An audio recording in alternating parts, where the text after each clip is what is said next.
This is Garry Kasparov, the 13th World Chess Champion, a force of nature on the board. His play was electric, filled with energy, precision, and terrifying preparation. Kasparov didn't just play chess, he dominated. Every move carried the weight of calculation, every idea backed by hours of study and intuition. His openings were cutting edge, his attacks merciless, and his confidence absolute. For over a decade, Kasparov stood at the top, fending off challengers with a mix of science and fight. This is Vishy Anand, the lightning from Madras, calm, composed, and frighteningly fast. Anand's mind worked like a supercomputer, calculating at blistering speed while maintaining perfect control. His style was universal. He could attack, he could defend, and he could outthink anyone in the world on his day. By 1995, Anand was no longer the young prodigy from India. He was the challenger, ready to take on the greatest of them all. The stage was New York City in 1995, inside the World Trade Center. The air was thick with anticipation, the old guard versus the new wave, experience versus brilliance. Kasparov versus Anand for the PCA World Chess Championship Game 9. After falling behind, Kasparov came to the board ready to strike back. So how did the World Chess Champion unleash his fury to reclaim control of the match against one of the fastest minds in chess history? Let's dive in. The game opens with the Sicilian defense. Kasparov chose a standard Sicilian Scandinavian setup. He's not going into the native proper, but keeps the structure flexible. Anand plays a4, a common anti-b5 idea, restraining black's expansion on the queen side. White builds a typical Scandinavian style setup, pawns on e4, f4, mounting kingside pressure. The queen comes to c7 to support b5 and exert pressure on the e5 zone. Both sides finish development. White wants to push on the king side. Black readies flexibles, pawn breaks, and central counterplay. Kasparov maneuvers the knight to a5, aiming at c4 and to provoke weaknesses. Now material is equal. White knight on a5 is estranged. Black's queen now is active on a5. Black gives up the b5 square but gains activity. Black centralizes rook a d8, putting pressure on d4 and preparing counterplay. Black brings the bishop to c6, where it eyes both flanks, potential pins, pressure, and latent coordination. White expands the queen side.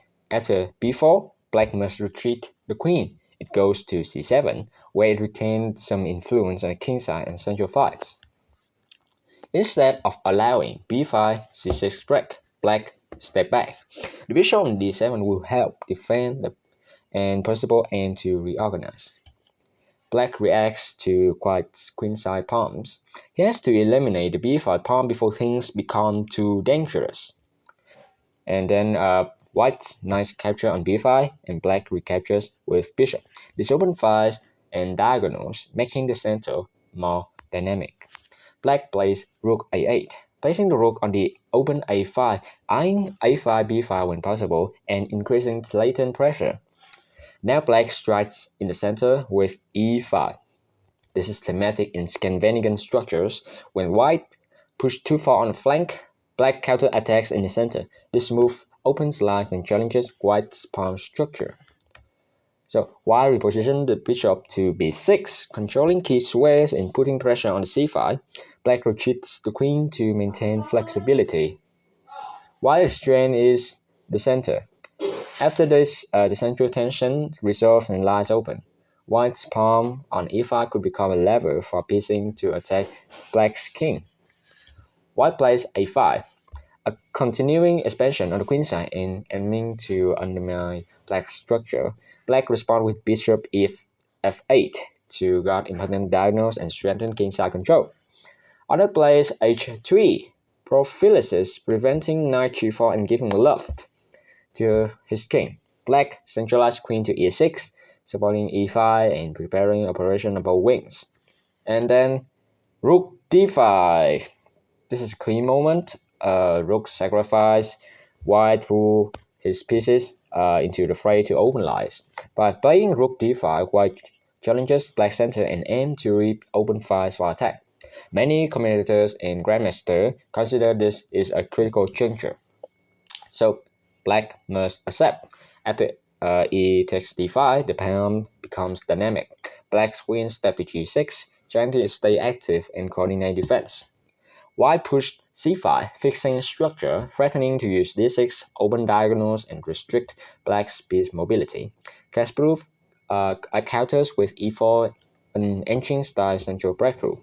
Black is trying to generate counterplay before white's attack becomes overwhelming. So white retreats his bishop to e5 to keep flexible coordination. Black play rook e5, aiming to reposition the rook, perhaps toward g5 central fights. White centralized the queen to d7, putting pressure on black's kingside and intersect with rook lights. Black's rook, will swing to g5, trying to contest the g5 or create counter threats. Kasparov pushed e3, a desperate attempt to create complication and counterplay. The pawn e3 is dangerous. It gives attack potential, but also might be blocked or overextended. White places pawn on d6, a central stronghold, cutting black's dark square pieces and limiting black's coordination. Black plays rook g3, trying to invade. White finally captured on b7, picking up a pawn and simplifying to winning a position. Black must respond, queen a6 tries to trade wins or reduce complication. And then king h2, at this pawn, black resign. Its position is collapsing, while its pawn on d6, active pieces, open lines, and black's king is crumbling. The game lasts like 30 moves. Well, that's all. Thanks for watching. If you guys have any advice or feedback, just comment in the description below. Um, Again, thanks for watching. I appreciate it a lot. Please subscribe, leave a like button, and share with the chess community, your friends. Bye.